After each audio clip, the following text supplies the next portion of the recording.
Gold, trusted gold buyers. మీరు తాకట్టు పెట్టిన బంగారాన్ని విడిపించి ఈ రోజు ఉన్న మార్కెట్ ధరకు కొనబడను.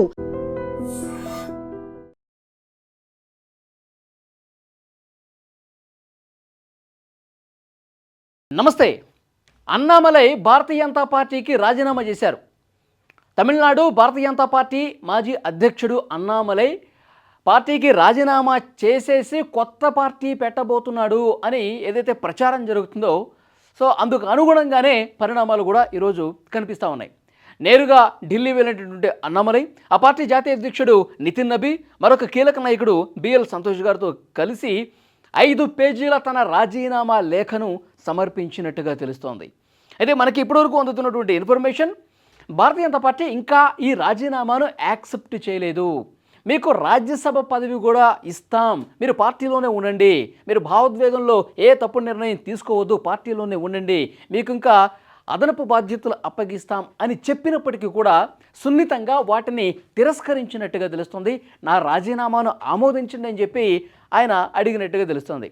ఈ సాయంత్రం అమిత్ షాతో కూడా అన్నామలై భేటీ కాబోతున్నాడు అన్నట్టుగా ఇన్ఫర్మేషన్ వస్తుంది. సో భారతీయ జనతా పార్టీకి సంబంధించిన అగ్ర నాయకులు బుజ్జగించిన తను ఆల్రెడీ డెసిషన్ తీసేసుకున్నాడు, రాజీనామా లేఖను ఇచ్చేశాడు. ఏదన్నా బుజ్జగింపులు జరిగినా సరే తన నిర్ణయంలో మాత్రం ఎలాంటి మార్పు ఉండబోదు అని చెప్పి చాలా క్లియర్గా ఆయన వ్యవహార శైలిని బట్టి అర్థమవుతుంది. ఎందుకంటే గత కొన్ని రోజులుగా భారతీయ జనతా పార్టీలో ఉన్నప్పటికీ ఆయన తీవ్ర అసంతృప్తితో ఉన్న పరిస్థితి కనిపిస్తోంది. సో డెఫినెట్గా అమిత్ షాని కలిసినా లేకపోతే ఇంకెవరిని కలిసినా కానీ నేను ఇక భారతీయ జనతా పార్టీకి నాకు ఎలాంటి సంబంధం ఉండదు, నేను భారతీయ జనతా పార్టీలో ఉండలేను, నేను నా భవిష్యత్తు కార్యాచరణను అతి త్వరలోనే ప్రకటిస్తానని చెప్పి ఆయన ఈ మధ్యకాలంలో చెప్పినటువంటి సిచ్యువేషన్ ఉంది. మొన్న ఢిల్లీకి నిన్న ఈవినింగ్ వెళ్ళేటప్పుడు కూడా ఎయిర్పోర్ట్లో మాట్లాడుతూ ఇట్లా కొత్త పార్టీ పెడుతున్నారని చెప్పి ఒక చర్చ వినిపిస్తూ ఉంది.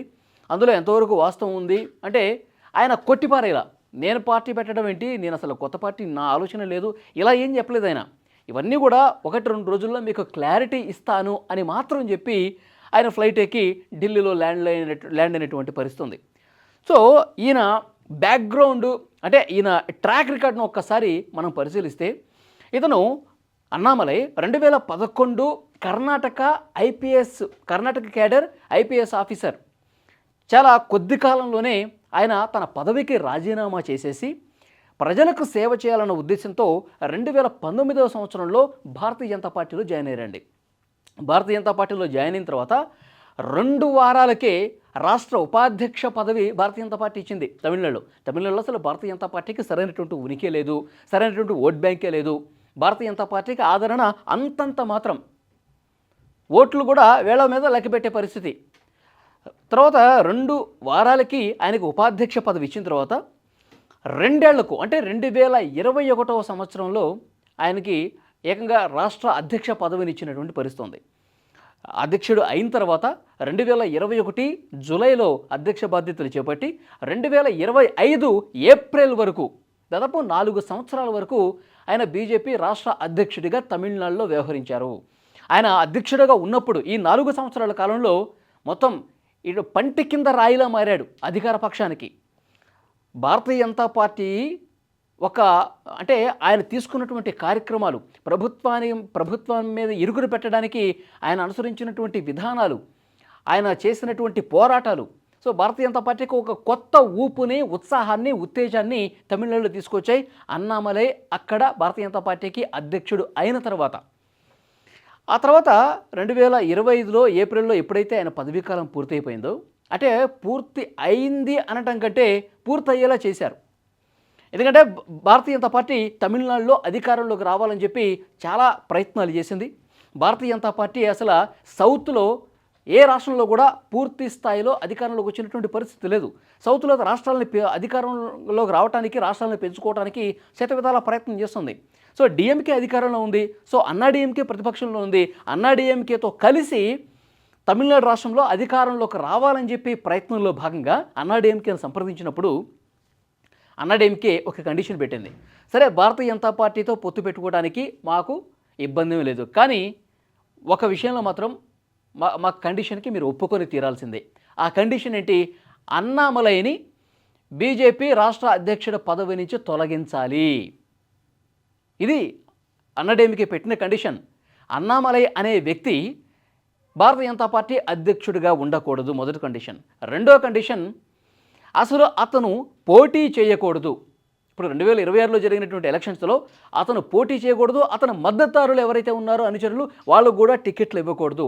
ఈ రెండు కండిషన్స్కి ఓకే అయితే చెప్పండి, భారతీయ జనతా పార్టీతో మేము పొత్తు పెట్టుకుంటామని చెప్పి పళనిస్వామి చాలా క్లియర్గా భారతీయ జనతా పార్టీకి ఒక డైరెక్షన్ ఇచ్చినటువంటి పరిస్థితి, ఒక కండిషన్ పెట్టినటువంటి పరిస్థితి. ఎందుకంటే ఇప్పుడు భారతీయ జనతా పార్టీ కూడా అధికారంలోకి రావాలని చెప్పి ఉవ్విళ్ళూరుతుంది కాబట్టి తమిళనాడులో అన్నాడీఎంకే సాయంతోనైనా ఏదో రకంగా గట్టెక్కాలి, పవర్ చేజెక్కించుకోవాలని చెప్పి తప్పిస్తున్నటువంటి నేపథ్యంలో అన్నాడీఎంకే పెట్టినటువంటి కండిషన్లకి భారతీయ జనతా పార్టీ అగ్రనాయకత్వం ఒప్పుకుంది. అన్నట్టుగానే అన్నామలైని అధ్యక్ష పదవి నుంచి దించేశారు. టికెట్ కూడా ఇవ్వలేదు, వాళ్ళ అనుచరులకు కూడా టికెట్ ఇవ్వలేదు. ఎప్పుడైతే ఆయన అధ్యక్ష పదవి నుంచి దిగిపోయాడో భారతీయ జనతా పార్టీ ఉనికి ఇంకా ప్రశ్నార్థకమైపోయినటువంటి పరిస్థితి ఉంది.